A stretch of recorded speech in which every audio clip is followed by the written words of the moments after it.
the way in which Islam comes to view food rules actually in a more, I would say, expansive way. It tends to be, in general, less restrictive than rules that come out of Judaism. And if you were to compare it, even side by side with some of the strictest rules in Eastern Christianity, which we may talk about at the end today, also it's more expansive and generous. And let's start by talking about one of the most obvious and most clear prohibitions in the Quran. And Islamic food rules for halal, haram tend to come from the Quran, but also from the hadith literature, the sayings of the Prophet Muhammad. So one of the most obvious, and I would argue clearest, is the prohibition against pork.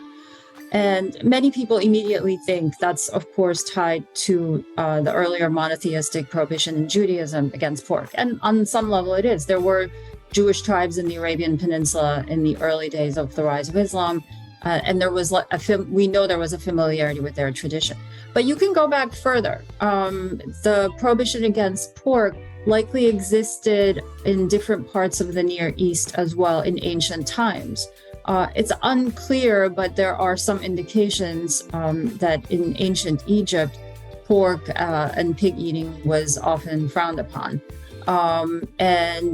You see some evidence of potentially pork rearing in parts of the Levant, but it's very minimal, maybe wild boar consumption in Anatolia. But again, in general, and potentially for geographic reasons, weather, climactic reasons, the rearing of pork required water resources and was not always something that was conducive for the environment.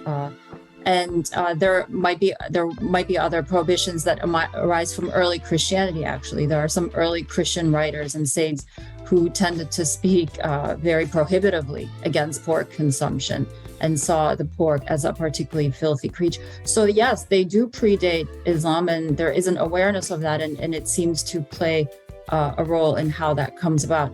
Other traditions other prohibitions or rules, I should say, they're not always prohibitions, rules, come out potentially from the arid Arabian context in which Islam arose.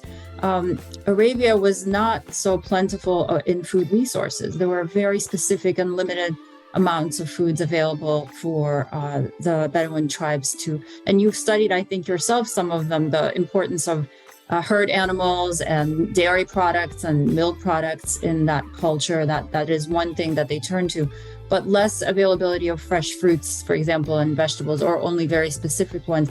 What that does is tilt the way in which Islam comes to view food rules actually in a more, I would say, expansive way.